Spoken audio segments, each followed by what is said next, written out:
Hello and welcome to Breaking Down History. My name is Mr. Pritchard, And I'm Dr. Dickens. and today we're going to be looking at the question, how was the Holocaust possible?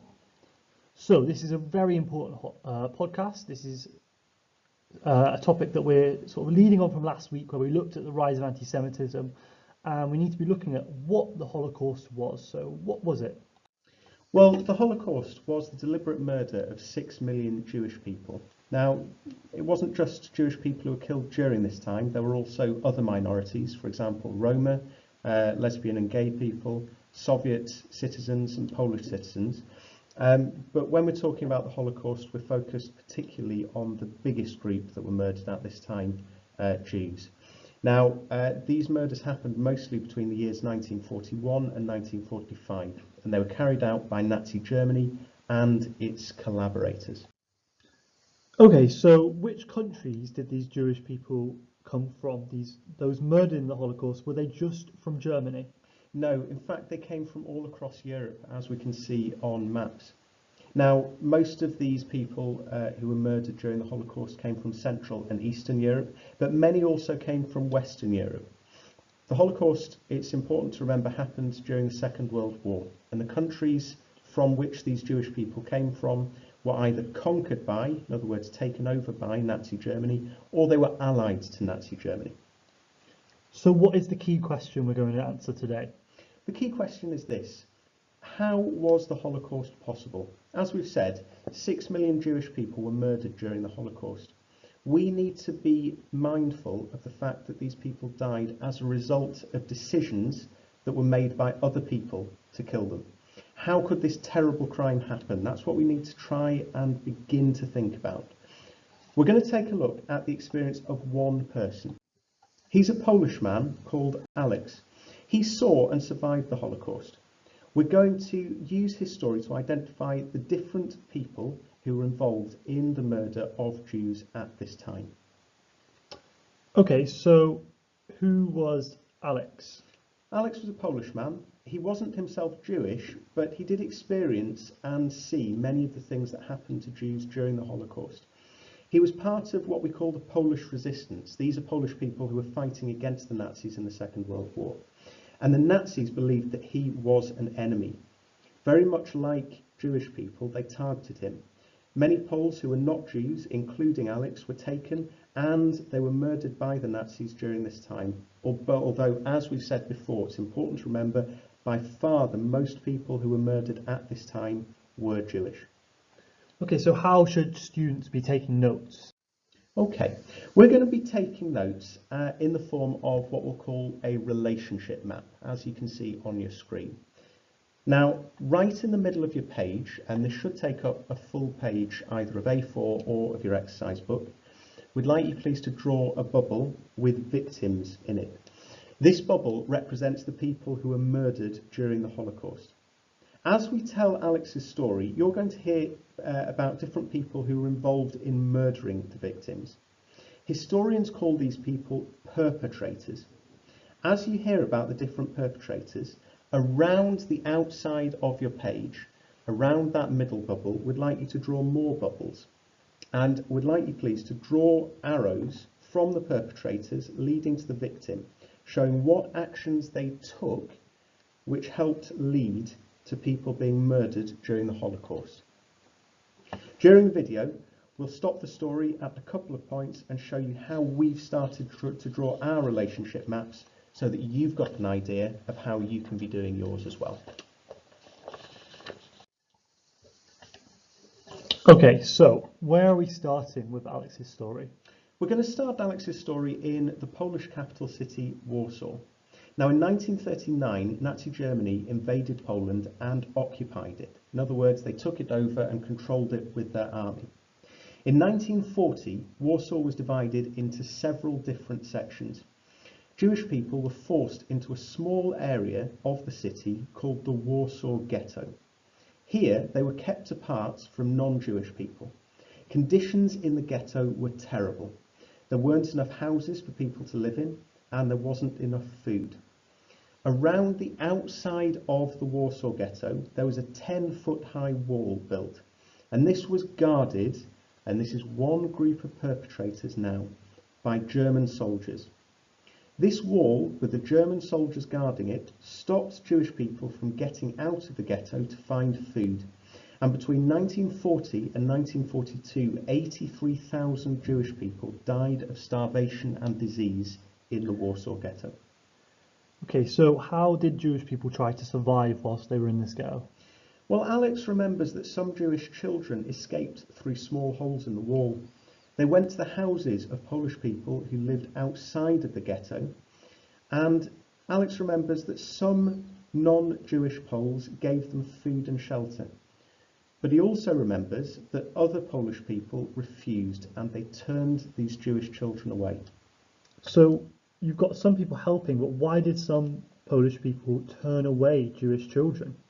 Well, according to Alex, many people were simply afraid.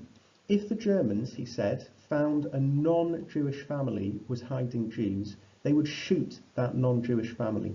Sometimes, to teach the Poles a lesson, the Germans would let the Jewish children live for a certain time, but they would first shoot the children of the Polish family who had helped them. So everyone's living in fear. Exactly. How did other Polish people react to the Jews? Well, some Poles who Alex saw were very cruel towards Jewish people. The word that Alex uses to describe these people is hyenas. They were fierce and brutal. According to him, they walked around the streets in Warsaw and denounced or pointed out Jewish people to the Nazis. The Nazis would then capture these Jews and either send them back to the ghetto or just murder them.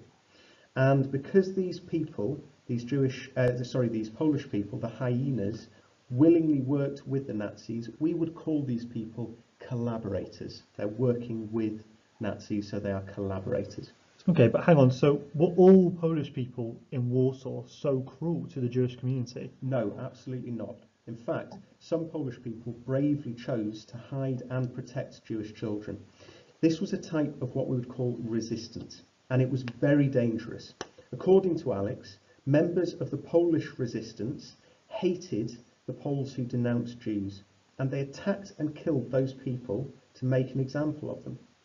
In fact, some members of the Polish resistance were certainly very brave indeed and protected Jews.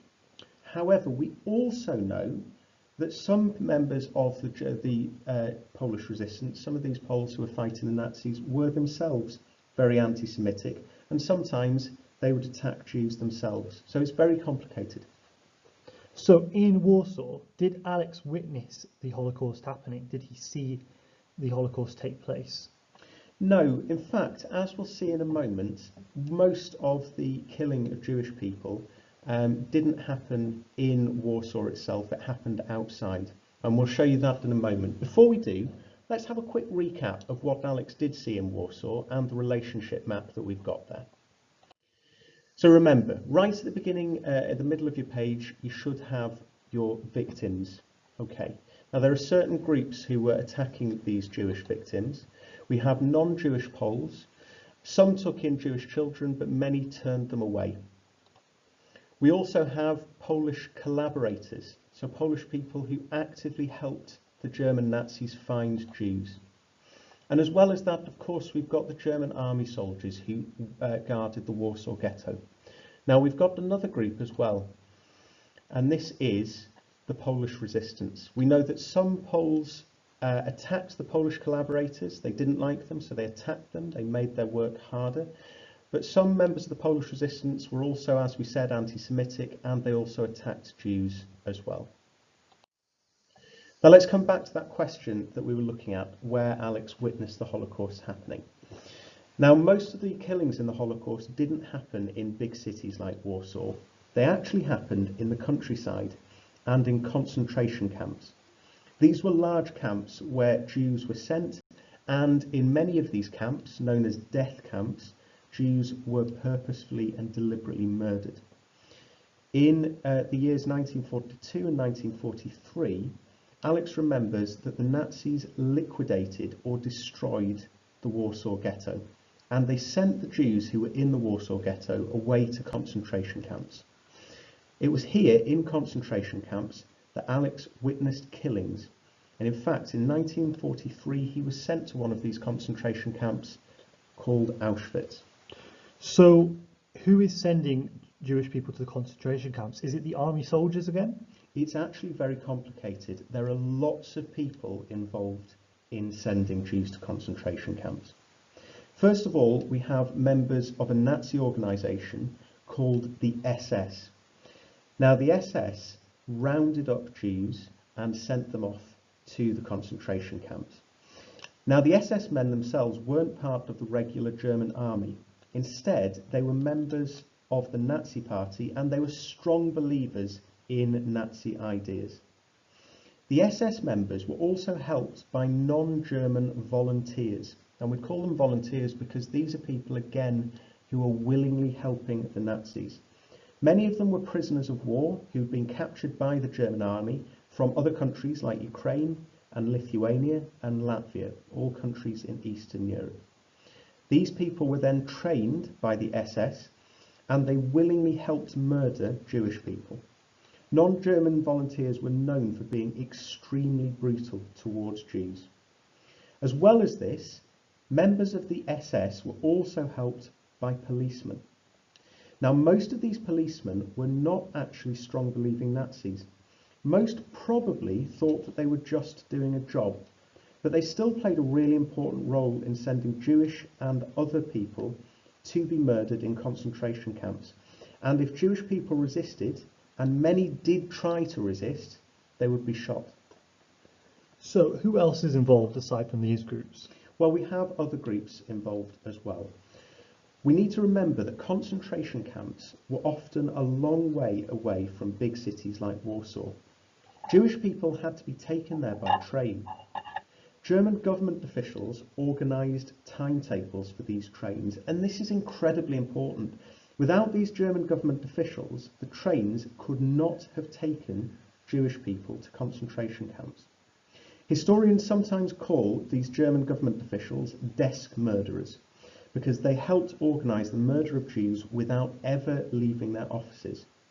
As well as that, we have ordinary train drivers. Remember, these trains need to be driven. And without these train drivers, the trains couldn't have been driven and arrived at the concentration camps. And Jewish people simply wouldn't have been able to be taken there. So these groups that you've just mentioned, are these collaborators or are these perpetrators? This is a very, very good question.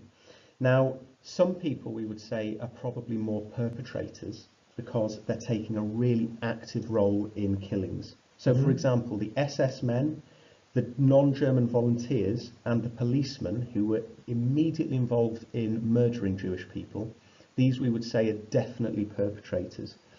People like train drivers, these are more like collaborators because they're working with the people who are doing the murdering themselves, but they're not actually murdering Jews directly. Okay, so were most people murdered in the Holocaust sent to concentration camps? Is that where most of the death took place? About half of the people who were murdered during the Holocaust were killed in concentration camps, but not all of them. Many Jews were shot dead or they were gassed to death close to the towns and villages in which they lived. These people would be murdered by sometimes German soldiers. Now, some of these German soldiers were part of the SS, and that means that they were very strong believing Nazis who had probably always hated Jewish people. But not all of the German soldiers were strong believing Nazi members. Some were ordinary German army soldiers, and others were in fact policemen who were not even members of the Nazi Party. These are people who historians have called ordinary men, who had not necessarily hated Jews before World War II began. Now, we know that some of these army soldiers and policemen, these people who were involved in the killings, some of them questioned why they were being made to murder Jews. So some of them asked themselves whether or not they should be doing this. But in fact, most of them tended not to ask serious questions. They just followed orders. And hardly any of these people refused to carry out their orders. Okay, so if we go back to Alex's story, Yeah. he's been sent to Auschwitz. What is Auschwitz? Well, Auschwitz is in Poland. It's not too far from a Polish city called Krakow, and it was the most notorious concentration camp and death camp during the Holocaust. In Auschwitz, around 1.3 million people, almost all of them Jews, were murdered. Other people who were murdered there included non-Jewish Poles and Roma and Russian prisoners of war. But as I said, most of them, the vast majority, were Jewish. Who is killing these groups at Auschwitz? Which people are involved? There were several different groups of people. Members of the SS, so again these strong believing Nazis, guarded Auschwitz. SS members murdered some of the people at Auschwitz by shooting. However, most people were murdered at Auschwitz using poison gas. SS soldiers led Jews and other people at Auschwitz to the gas chambers, and they put the gas into the chambers. So they're the ones immediately carrying out these murders. And am I right in thinking that the reason why they switched from shooting Jewish people to gassing them is because they thought it was too upsetting for the SS soldiers to be doing that? They didn't want to put the SS soldiers through too much. Yes, one of the really in historical terms, one of the really awful things that we've learned about the Holocaust is that the leaders of the SS were very concerned with how their men felt, and they didn't want SS members to feel upset or traumatized by the killings. They clearly had absolutely no concern whatsoever with the Jewish people who they were murdering every day. Okay, so if you arrived at Auschwitz, were you automatically killed? Were you killed straight away? No. Some people were murdered straight away, many people were, but some people were not. Some people at Auschwitz were forced to do hard labour. Now, doctors who were members of the SS, so SS doctors, selected people who they thought were strong and fit enough to do work at Auschwitz.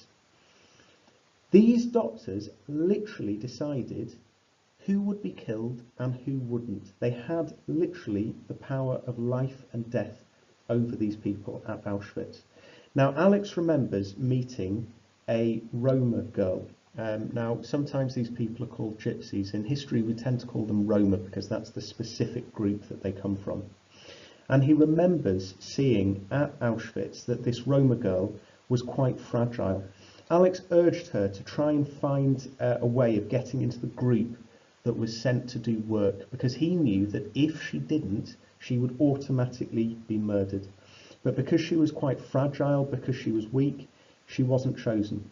And she, along with thousands of other Roma people at Auschwitz, along with over 1 million Jewish people at Auschwitz, was sent to be murdered in the gas chambers. So in terms of surviving at Auschwitz, if you were someone who was an older person or a child and unable to work, your chances of surviving are almost nil. Almost nil. And remember, it's the doctors, these doctors who are members of the SS, they would be there deciding, are these people going to be sent to do work, or are they going to be automatically killed? We also need to say, as we'll find out, that doing work didn't necessarily mean that you would be saved. So if you were sent to do work, it didn't give you a pass, it didn't keep you alive forever? Not necessarily, not at all. People at Auschwitz were fed very, very little. They didn't have proper shelter, and those people who were chosen to do work had extremely long hours of hard physical work to do. Most simply could not survive very long, so many people were simply worked to death. So did Alex see anyone help the SS murder people in Auschwitz? Alex sees a very, very small number of Jewish people who were forced to help and work for the Nazi SS members. Now, their story, these Jewish people who were forced to help the SS, it's a really tragic story. They were forced to help the SS burn the bodies of people, fellow Jewish people, who were murdered in the camps. Now, these people, these Jewish helpers, were organised into a group called the Sonderkommando. They didn't actually support the Nazis. They weren't people who wanted to kill other people who, like them, were Jewish. They didn't believe in Nazi anti-Semitic ideas. Really, they were forced to participate, and they were made to work against their will. One night, Alex remembers meeting one Jewish man who was in the Sonderkommando, and the man was crying, and he wouldn't stop crying all night. And he said that that day he had been forced to burn the bodies of his wife and his children.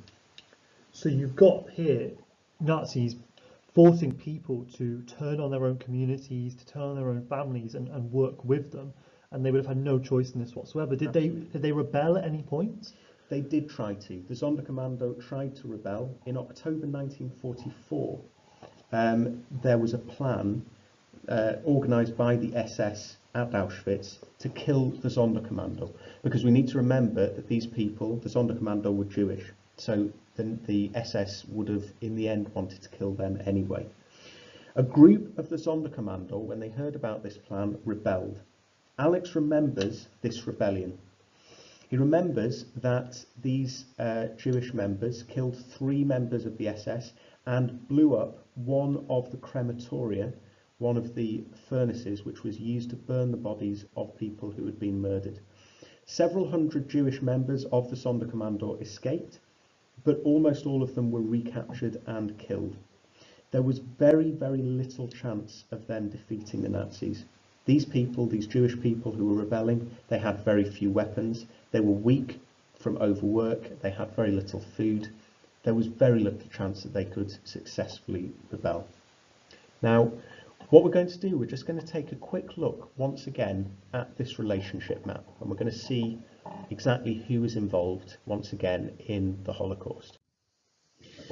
So, as well as the groups that we saw before, we have policemen and SS members who are rounding up Jews in ghettos, shooting Jews near villages and sending them to concentration camps. And the SS members were also murdering Jewish people at Auschwitz as well.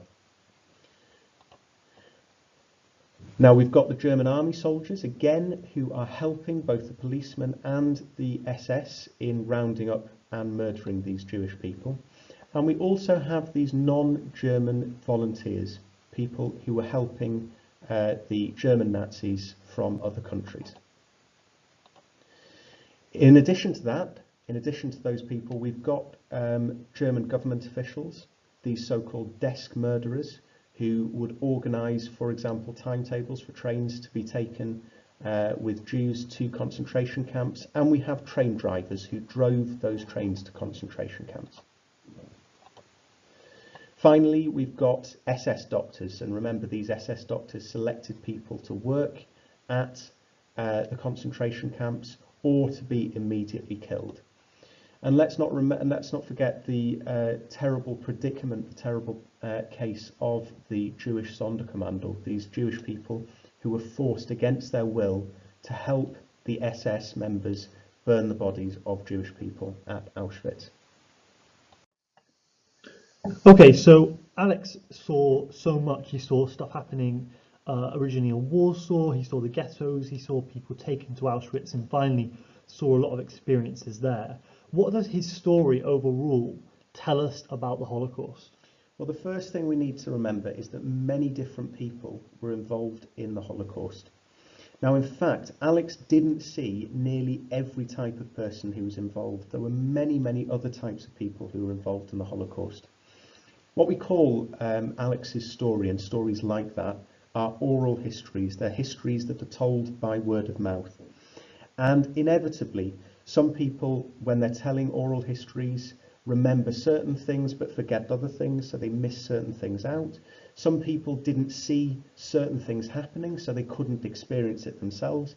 What Alex experienced was only one small part of the Holocaust, and many other parts and many other people were involved. But these people who he did see all played a role in the murder of Jewish people.